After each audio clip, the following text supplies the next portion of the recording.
பாகும் பருப்பும் இவை நாளும் கலந்தனக்கு நான் தருவேன். கோலம் செய் துங்க கரிமுகத்து தூமணியே நீ எனக்கு சங்கத்தமிழ் மூன்றும் தா. அன்பர்கள் அனைவருக்கும் ஆத்திய சுவர்ணலட்சுமியின் ஆத்ம வணக்கங்கள். இந்த பதிவு ஆகஸ்ட் மாதம் என்ன மாதிரியான பலன்கள் நடக்கவிருக்கு கோள்களின் கோச்சார நகர்வை வைத்துன்னு. இந்த மாதம் சூரியன் கேதுவோடு இணையறதுனால அனைவருமே ஏற்கனவே வந்து நம்ம சூரிய நமஸ்காரம் பண்ணணும். இந்த காலகட்டம் சூரியன் கேதுவோடு, அதுவும் கேது நட்சத்திரத்திலே பயணிப்பார். அதற்கு பின்னாடி அதோடு போய் நம்மளுக்கு இணையக்கூடிய வாய்ப்பும் கொஞ்சம் நெருங்கி போவார் இல்லையா.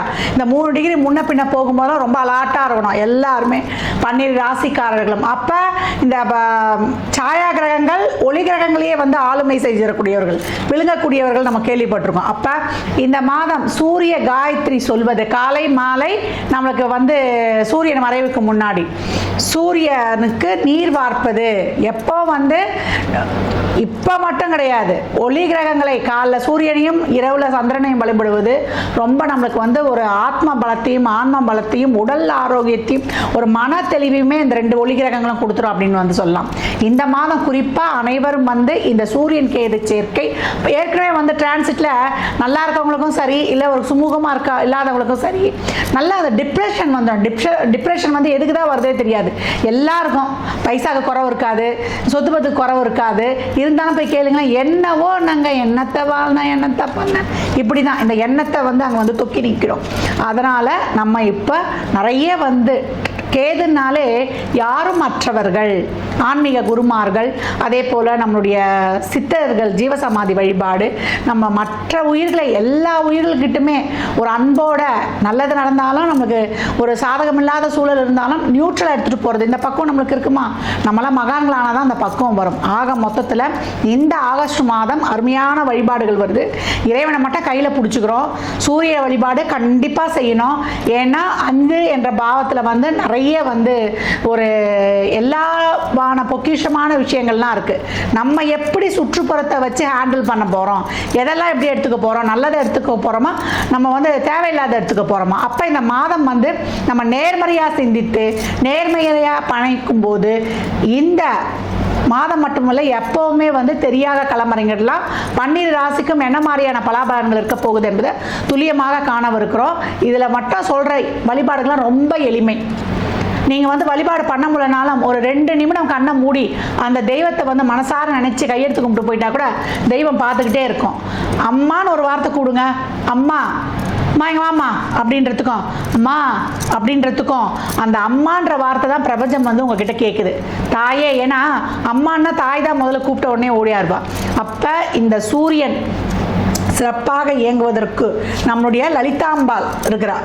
அப்போ திருமயச்சூர் லலிதாம்பாள் இந்த காலகட்டம் அந்த ஸ்தலத்துக்கு சென்று வந்தாலும் சரி, இல்லை அந்த அம்மாவுடைய படத்தை டவுன்லோட் பண்ணி நீங்கள் விடிய காலையில் தூக்கத்தெல்லாம் பார்க்கக்கூடாது, பிரம்ம முகூர்த்தம் சொல்லுவோம் இல்லையா, 3லேருந்து 4:30 உள்ள எழுந்து ஒரு தீபம் ஏற்றி வழிபட்டு கொண்டு வரும்பொழுது எனக்கு தெரியாத தாயே நீதான், எனக்கென்ன மனக்கவலை, என் தாய்க்கன்றோ தினம் தினம் என் கவலை அப்படி சொல்லும்பொழுது அம்பாள் உங்களை சுற்றி ஒரு ஷீல்டை போட்டுருவா.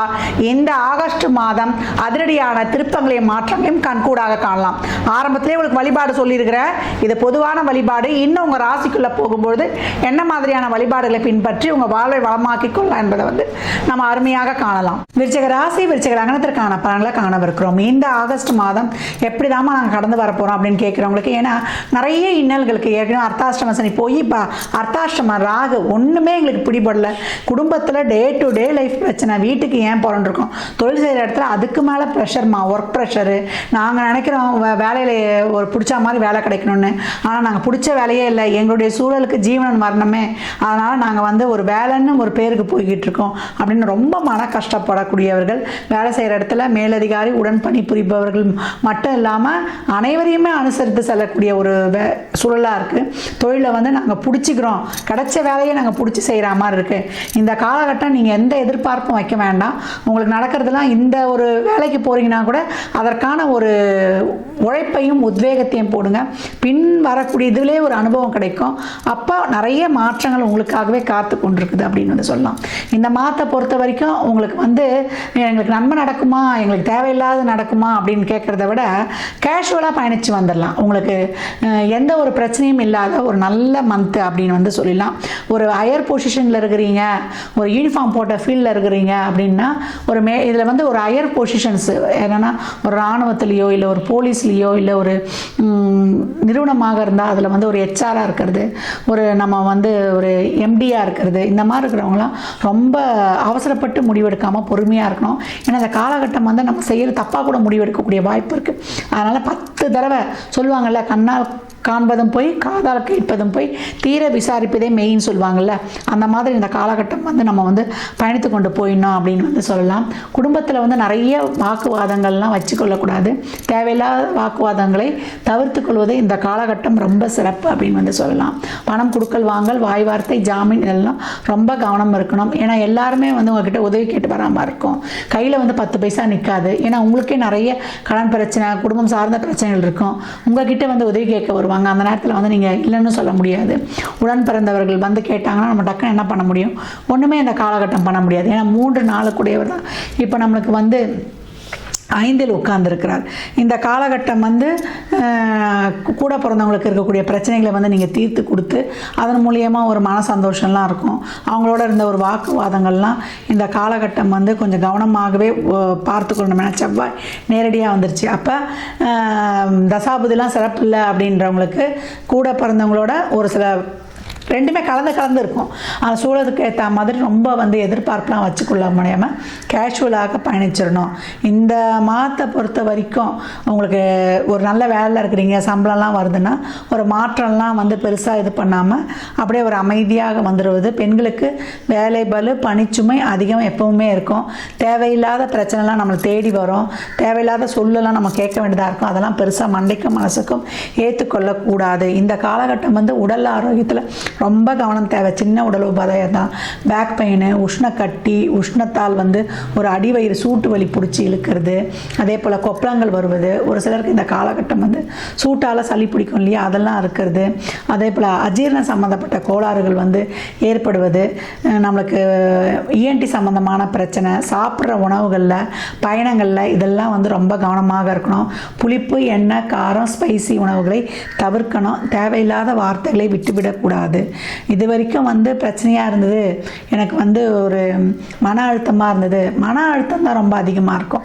இவ்வளோ நல்லது பண்ணுறேன், இவ்வளோ நல்லது செய்கிறேன், இவ்வளோ அறிவாளியாக இருக்கேன், இவ்வளோ நான் எஃபர்ட் போடுறேன், எனக்கான ஒரு நல்ல ஒரு சைனும் ஒரு இதுவுமே எங்கேயுமே கிடைக்கல, ஒரு நல்ல ஒரு மூவே இல்லையே, எல்லாத்துலேயுமே நான் பேக்கில் இருக்கேன் அப்படின்ற அந்த ஒரு நம்பிக்கையற்ற தன்மையை மட்டும் விட்டுடுங்க. உங்களுக்கு எல்லாமே நல்லது நடக்கும். ஏன்னா உங்களை பொறுத்த வரைக்கும் இந்த ராசி அதிபதி இது வரைக்கும் கேதுவோட இருந்து நிறைய குழப்பம், ஸ்ட்ரெஸ்ஸு, ஒரு எமோஷ்னல் இன்பேலன்ஸு, ஆஷுலேஷன் மைண்டு, ஒரு விரக்தி, ஒரு கான்சன்ட்ரேஷன் இல்லாமல், ஒரு ஃபோக்கஸ் இல்லாமல் இருந்தவங்களுக்கு இப்போ செவ்வாய் வந்து நகர்ந்து வந்து சனியுடைய பார்வையில் இருக்கார். சந்தேகத்தை மட்டும் தீர்த்துடுங்க. சந்தேகத்தை தீர்த்து உங்களுக்கான உழைப்பை மட்டும் போட்டுருங்க. உங்களுடைய சுக சௌகரியங்களை வந்து பெருக்கிக் கொள்வதற்கு, உங்களை வந்து வண்டி வாகனங்கள் பழுத்திருந்தால் அதை நீக்கிக் கொள்வதற்கு, இந்த காலகட்டம்லாம் வண்டி வாகனம்லாம் பழுத்திருந்தால் அதை நீக்கி வைத்துக்கொள்ளணும். இரவு நேர பயணங்களை தவிர்த்துக்கணும். ஷார்ப்பான பொருட்கள்லாம் இருக்கு இல்லையா, அதெல்லாம் கவனமாக இருக்கணும். பெண்களாக இருந்தால் கிச்சனில் வேலை செய்யும்போது கவனம். மிஷினில் வேலை செய்கிறோம், இரவு நேர வேலையில் இருக்கோன்னா ரொம்ப விழிப்புணர்வாக இருக்கணும். இந்த காலகட்டம் தந்தையின் உடல் ஆரோக்கியம், மூத்த குழந்தை, அதே போல் மேலதிகாரிகள்லாம் இருந்தாங்கன்னா அவங்கக்கிட்ட ஒபேத ஆர்டர். மற்றபடி நீங்கள் எதுவும் திருப்பி பேசாதீங்க. மற்றபடி இந்த மாதம் நான் ஏற்கனவே சொன்ன மாதிரி தான் உடல் ஆரோக்கியத்துலேயும், உணவு பழக்க வழக்கங்கள்லேயும், வண்டி வாகனங்கள்லேயும், கடன் கொடுக்கல் வாங்கல், பேச்சுவார்த்தையில் இதெல்லாம் வந்து கவனமாக இருக்கணும். பணம் வந்து தண்ணியாக செலவாகும், வர்ற பணம் கையில் நிற்காது. ஆனால் செலவுகளை வந்து நம்ம சுப செலவினங்களாக மாற்றிக்கொள்ளணும். ஒரு வண்டி மாற்றுறது கொள்வது, வீடை ரெனோவேட் பண்ணுறது, இதெல்லாம் செய்து கொள்ளணும். உங்களை நாளுக்கு நாள் வந்து டெவலப் பண்ணி கொள்ளணும்.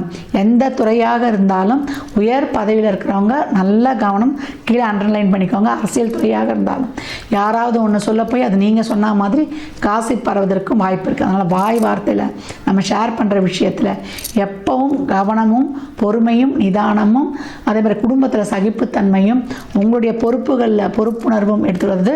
நம்ம பேசுகிற வார்த்தைகள், ஷேர் பண்ணுற விஷயத்துலேருந்து, குடும்ப உறுப்பினர்கள்லேருந்து, வண்டி வாகனத்துலேருந்து குடும்பத்து மேலே பற்று இருக்கணும். அதே போல் நம்ம செய்கிற தொழிலில், நம்ம வேலை செய்கிற இடங்களில் எல்லாத்துலேயுமே கொஞ்சம் கவனமாக இருக்கும் பொழுது விருச்சகம் வீறு கொண்டு எழுதலாம். இந்த இந்த மாதம் நீங்கள் வழிபட வேண்டிய தெய்வம் என்னன்னு கேட்டிங்கன்னா நல்லா வந்து ஒரு சிவ வழிபாடு தான் வச்சுக்கணும். சிவனை வந்து வியாழந்தோறும் வழிபடுபவர்கள், சிவ ஆலயத்துக்கு செல்பவர்கள், கோளறு பதிகம் படிப்பவர்கள், பிரதோஷ நாட்களில் வந்து சிவனுக்கு வந்து வில்வம் வாங்கி கொடுப்பவர்கள், தயிர் அபிஷேகத்துக்கு வாங்கி கொடுப்பது, அதே போல் ஒரு கரும்புச்சாறு வாங்கி கொடுப்பது, இதெல்லாம் வந்து ரொம்ப சிறப்பாக அவங்க வாழ்க்கையில் மிகப்பெரிய மேஜிக் ஏற்படுத்தும்னு சொல்லலாம். எப்பொழுதும் வந்து நீங்கள் சனிக்கிழமை தோறும் அன்னதானம் செய்யும் பொழுது உங்கள் வாழ்க்கையில், அந்த அன்னதானமே சொல்லியிருக்கேன், ஒரு ஃபுல் மீல்ஸு எலுமிச்சங்காய் ஊறுகாவோட ஒரு இனிப்போட 21 ரூபா பணத்தோட ஒரு வாட்டர் பாட்டில் தண்ணியோட தானம் தரும்போது ஒருத்தர் கூட கொடுங்க. அப்படி இல்லையா வாயிலா ஜீவன்களுக்கு கொடுத்துருங்க.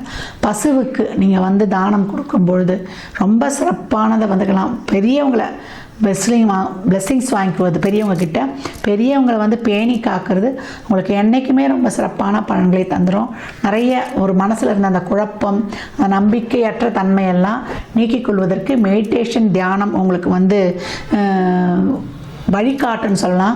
வயதில் மூத்தவங்க ரொம்ப அமைதியாக, காமாக, நம்பிக்கையோட யாரையும் எதிர்பார்க்க மாட்டீங்க. ரொம்ப தைரியமாக இருப்பீங்க. என்ன நம்ம குறையும் யாரும் காது கொடுத்து கேட்க மாட்டாங்களா? ஏன்னா எல்லாருக்கும் ஓடி ஓடி செய்வீங்க. அதே போல் உங்களை நீங்களும் பகிர்ந்துக்கணும்னு நினைக்கக்கூடியவர்கள். அந்த மாதிரி உங்களுக்கு அன்பு காட்டுறதுக்கு, அரவணைப்பு கொடுக்கறதுக்கும் நமக்கும் ஒரு ஆள் வேணுன்ற அந்த வயதான காலத்தில் தான் என்றைக்குமே தெரிஞ்சுக்கோங்க. கணவன் மனைவி வாழ்க்கை வந்து வயதில் வந்து நம்ம சூழலுக்கும் நம்முடைய சந்தோஷத்துக்கும் வாழ்ந்துட்டாலும் ஒரு 45 வயது 50 வயதை கடந்துறோம்னா அப்போ தான் வந்து ஒருத்தருக்கு ஒருத்தர் பார்ட்னர்ஷிப்புடைய ஆதரவும் அன்பும் தேவை. விருச்சகம் இது ரொம்ப எதிர்பார்க்கும், அதற்காக வந்து ஏங்கும் அப்படின்னு வந்து சொல்லலாம். அப்போ என்ன பண்ணோம், உங்ககிட்ட இருக்க கோபத்தை விட்டுடுங்க, நிறைய விட்டு கொடுத்து போயிடுங்க.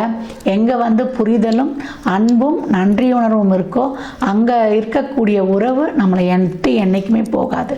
தாய்மை என்றைக்குமே, நீங்கள் ஆணாக இருக்கீங்கன்னா உங்கள் கலத்துறதுக்கு உங்களுடைய முழு தாய்மையை கொடுத்துருங்க. உங்களுக்கு எப்போவுமே நினச்சிக்கோங்க, இந்த ஆண் பெண் இருக்கிறோம் இல்லையா, இந்த ரிலேஷன்ஷிப்பில் எப்போவுமே ஒரு பெண்ணு வந்து அந்த ஆணிடம் வந்து ஒரு தாய்மையை தான் எதிர்பார்க்குறான். அப்போ அதனால தான் குடும்ப தலைவன் சொன்னாங்க. அப்போ நீங்கள் வந்து அந்த பெண்ணை வந்து நீங்கள் அரவணைத்து கொண்டு போகும்போது, பெண்ணு தான் மாத்திரா செய்கிறா 1000 இருக்கட்டும், அந்த ஆணுடைய அரவணைப்பு கிடைத்துட்டாலே அவள் வந்து என்றைக்குமே சிறப்பாகிடுவான். அதான் துர்கா மாசூர்ன்ற துர்கைக்கு பேர் வந்து எதிலும் வெற்றி கொடுக்கக்கூடிய துர்கை அம்பாள் இருக்கா இல்லையா, அதுக்கு ஒரு பெரிய கதையே இருக்குது. துர்கைன்னு ஏன் அவளுக்கு பேர் வந்தனா, துர்கா மாசுர்னு ஒரு அரக்கன். அவன் என்ன பண்ணுறான், அம்பாலை வந்து வெல்லணும் அப்படின்னு நினைக்கிறான். அதனால் அவன் காளியை வந்து நினச்சி உபாசனை தவம் இருக்கிறான். காளி வந்து தோன்றான், என்ன வேணும்னா நான் வந்து அம்பாலை ஜெயிக்கணும்னு எனக்கு வழி சொல்லுனா. அம்பாலை வந்து யாருமே சக்தியை வந்து ஜெயிக்கவே முடியாதுன்னு, இல்லை நான் ஜெயிச்சே அவனு. அவன் என்ன பண்ணான், கையை காலை எல்லாத்தையும் வெட்டி போடுறான். அவள் என்ன பண்ணுறான், நம்மளை நோக்கி தமிழ் இருக்கிறானே, நான் பக்தன் இப்படி சித்திரவதைப்படுத்திக்கிறானே அப்படின்னு சொல்லிட்டு, சரி அவளை வந்து நீ பேசு, அவளை வந்து நீ எவ்வளோ தரக்குறைவாக பேசுறியோ அவள் வந்து இழந்துருவா அவள் சக்தியை அப்படின்னு சொல்லிடுறான். அப்போ என்ன பண்ணுறா, அம்பாள் வரா, இவன் முன்னாடி வந்து விஸ்வரூபம் எடுத்து நிற்கிறான். இவன் வாய்க்கு வந்தபடிலாம் பேசுகிறான். பேச என்னன்றான், அவள் விஸ்வரூபம் எடுத்தவ அப்படியே நிற்கிறா, ஒன்றுமே இல்லாமல் அப்படியே குறைந்து கொண்டே வரா. இதை பார்க்குறாரு சிவன், வேகமாக வந்து சக்தின்னு ஒரு குரல் கொடுக்குறார். திரும்பி அப்படியே உயிர்ப்பித்து வரா அம்பா. அப்போ எந்த அளவுக்கு இருக்குது பாருங்கள். துர்கையை வெல்லக்கூடியது வந்து யாருமே கிடையாது. ஆனால் அந்த ஒரு சொல்லுக்கு எவ்வளோ ஒரு வலிமை இருக்குது. அப்போ பெண்களை பொறுத்த வரைக்கும் ஒரு தேவையில்லாத சொல்லு கேட்டால் அவங்க அப்படியே வந்து நொடிஞ்சு போகக்கூடியவர்கள். ஆனால் இதே ஒரு வார்த்தை அவங்கள வாழ வச்சிரும் அப்படின்னு வந்து சொல்லலாம். ஆனால் நம்ம காப்பாற்றுறதுக்கோ நம்மளை செய்யறதுக்கோ எந்த இதுலேயும் வந்து சிவனும் வர முடியாது, பெண்களுக்கும் சொல்கிறேன். அதனால் இந்த காலகட்டம் வந்து நீங்களும் வந்து தன்னம்பிக்கை தைரியத்தோடு இருக்கணும். அதே போல் வீட்டில் ஆண்களாக இருக்கிறோம் விருச்சிக ராசியில் என்னும்போது நிறைய உங்கள் வாய் வார்த்தையை நீங்கள் இதுக்கு இதே எங்கே சொல்கிறேன்னா, வாய் வார்த்தையை நிறைய விருச்சகம் விட்டுடும். அதனால் யாரையும் டக்குன்னு ஒரு வார்த்தை சொல்லிடாதீங்க. ஏன்னா உங்களுடைய மனைவி உங்கள் மேலே அதீத பாசமும் அன்பும் கொண்டவர்கள். நீங்கள் வந்து உங்கள் நம்பிக்கையை பெறணும். நம்பிக்கையை பெற்றுட்டாங்கன்னா உங்களை விட பாதுகாப்பு கொடுக்குறவங்க யாரும் கிடையாது. அந்த மாதிரி ஒரு தாய்மையை வந்து அதிகப்படியாக கொடுக்கக்கூடியது. அந்த பாட்டு என்ன பண்ணணும்னா, நீங்கள் நிறைய வந்து கேரிங்காக நேரத்துக்கு நேரம் அவங்க மேலே அக்கறை எடுத்துக்கணும்னு நினைக்கக்கூடியவர்கள். அதனால் நீங்கள் அவர்கிட்ட வந்து எந்த ஒரு குற்றத்தையும் பார்க்காம, ஏன்னா நம்ம ஒரு இடத்துல பிரச்சனை வருதுன்னா அவங்க செஞ்ச நல்லதை தான் முதல்ல நினச்சி பார்க்கணும். அவங்க செய்த நல்லதை வந்து மலையளவு பார்க்கணும், ஒரு சின்னதாக இருந்தாலும்.